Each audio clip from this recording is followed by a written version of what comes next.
when someone is being awful and needs to be called out, perhaps even with a whispered, "Shame on you," but also recognizes that this is a human being who deserves to be treated humanely.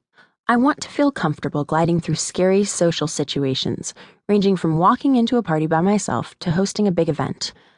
I want to be able to make friends wherever I go, to welcome guests graciously to my house and never, ever let them see me sweat. I want to feel at ease, whether I'm talking to a hog farmer or Savannah society. I want to defend my ideas and my freedom of speech in a way that leads to understanding rather than Twitter catfights. Graciousness, to me, conjures up being thoughtful, being kind, being considerate, thinking before you act or speak. In other words, thinking about whomever you're with and not being so focused on you, said Dorothy Buchanan Wilson. It's making sure that whomever you are interacting with leaves that interaction feeling a sense of dignity and self-worth. It's not about making an impression as much as it is thinking to yourself, what can you do to make their day a little better? Dorothy then gave me something so beautiful. She said that as she moves through life, she tries hard to always deposit something positive, something kind, something uplifting, something helpful in her wake. I imagined a map of the world, a little golden line tracing her paths and small, glittering gems that she'd scattered everywhere she goes. Then I paused for a moment and wondered what my map would look like, whether I was leaving something lovely, horrible, unremarkable, or something ugly. And I can own the answer. It's a mix of all three, and sometimes more of that last one than I'm comfortable with. For I am capable of impressive ungracious acts.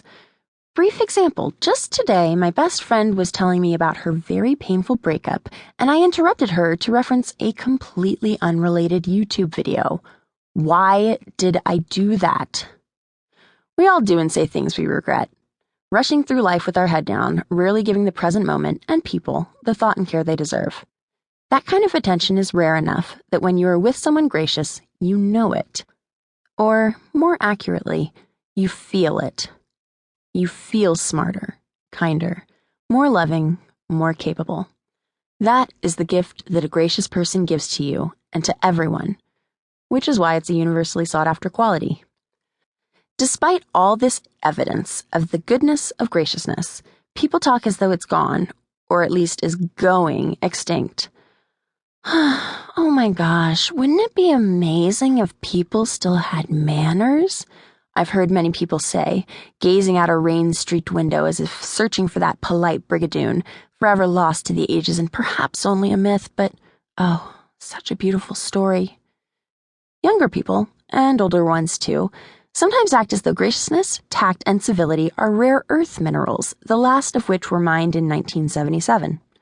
Or, alternately, that a return to manners would mean the end of freedom and progress, that by embracing this aspect of the past, we also condone and invite in all the atrocious, racist, sexist, homophobic, intolerant awfulness of that time period.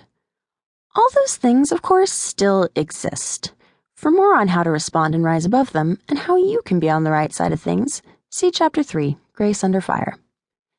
Graciousness is, however, a little bit endangered. We live in a time when it's so easy to be rude, so easy to always think about ourselves first. We spend a lot of time talking about ourselves at each other and not as much time listening. It's very hard to focus on doing anything, let alone cultivating graciousness, well, when there are about 50 other things that required your attention yesterday. Things move very, very fast, and the pace of life can leave us working so hard to keep up that we forget about the basic humanity of those working equally hard around us. But I have learned that graciousness is a skill that anybody can develop. Like all skills, you develop by practice. Despite how quickly our individual worlds are spinning on any given day, you can do it right now, today. Or at least you can start having it, or continue to have it, or tend to it like a delicate but withered orchid. If you'd like to. Obviously nobody can or will make you, but I would argue it's worth a go. You should want to be gracious for virtuous and noble reasons, and I'm sure you do.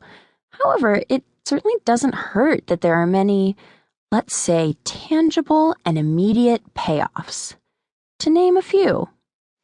1. People will want to be around you. Crass accounting of payoffs. CAPS. More friends, more social opportunities, more laser tags /boating /etc. invitations.